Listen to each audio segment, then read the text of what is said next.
it's been my dream to get to a Commonwealth Games, so to actually be able to do it, I'm happiest I've ever been.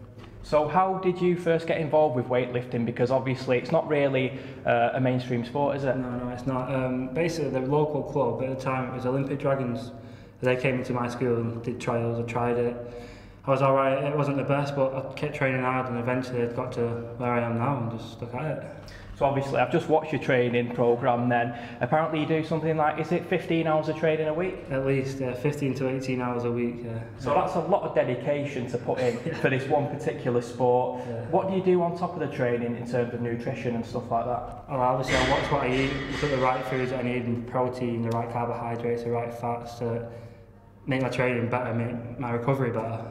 So there's a lot of like weighing out what foods I eat and what type of foods, and making my food every day for the next day, and so on and so on. There's so much to do. So there's two phases in weightlifting, clean and jerk and the snatch. Can you tell us what each one consists of?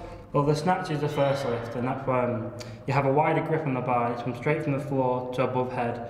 You get 3 attempts at that, and then you move on to the clean and jerk. The clean and jerk is, the grip is a lot narrower. It goes into your chest first and then above your head. You get 3 attempts at both. And your biggest snatch and your biggest clean and jerk gets added up to 1 total, and the biggest total wins. So obviously you are going to the Commonwealth Games, you want to make your mark there. What are you hoping to achieve? I'd like for a top 5 finish. It's obviously my first Commonwealth Games, there's a lot of experienced lifters in my category, so if I can get a top 6, top 5, then I'd be really happy with that. And you've already been to a Commonwealth Championships, can you tell us a bit about that? Yeah, my first Commonwealth Championships was in India in 2015. It's similar to the Games, but it's just for weightlifting, this is no other sports.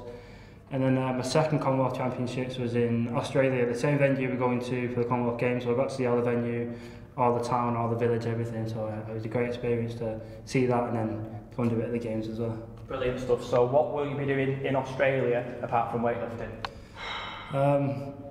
Hopefully a lot of sightseeing and well, first we get into Brisbane first, not Gold Coast. So we stay in Brisbane for a week and a half, I think, at a holding camp, and then we get to move into the village closest to the Games, which is in Gold Coast. So get out, do a bit of travelling, try some different restaurants, try a bit of everything I can really, and then compete. And after that, have a bit of fun, do some more sightseeing, etc. Brilliant stuff. So are any family and friends going to be joining you? Unfortunately not. My mum and dad are busy at the time. Obviously it's quite expensive as well to go to Australia, and my girlfriend will be working, so she can't get time off work. Now, talking about money, funding in weightlifting has become an issue in recent years. Can you tell us a bit about that? They're actually, UK Sport cut the funding for weightlifting a few years ago, so both men and women do not get paid.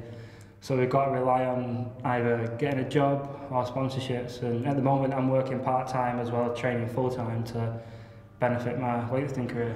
So how much are you currently spending each week on weightlifting? I'd say it's about between £50 and £70 a week on food alone. And you have your nutrition, I mean like supplements, that's like, I say £20 a week on supplements, and then you got like, on weightlifting, kit, you can spend up to £100 a month on kit, travelling, trains, head to train or buses to the gym, come to competitions, sometimes you've got to pay for your own competitions abroad as well, so flights, everything. You can literally be spending hundreds, maybe thousands a month, depending on what you do. So it seems to be a real labour of love. How can people help you out financially? Can they donate to a Just Giving page or anything like that? At the moment I don't have a Just Giving page, but I'm sure I can give my email out to people, they can email me if they want to sponsor me or want to give a donation or just help me out in general.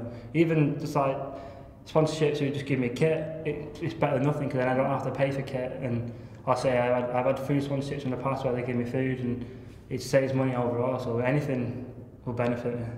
So you are training at Triple X Gym in Staley Bridge, Adam Travis's place. Yeah. Is he a massive influence on you? Oh, definitely, yeah. Adam used to be a GB lifter himself. He was one of the best in his category. So having him as my coach, looking up to him and seeing what he did, it makes me feel better. Because if you've got someone coaching you who is good themselves, then you know you're with the right person, you can get to the right place eventually. And Adam's helped me out a lot because he runs his own gym.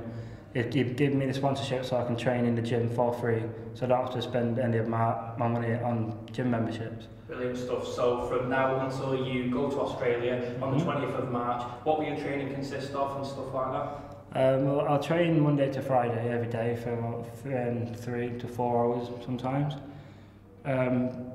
Each day is different. One day I could be doing snatch-based exercises, next day I could be doing clean jerk-based exercises, and obviously you have squats, deadlifts, and then upper body stuff, bodybuilding.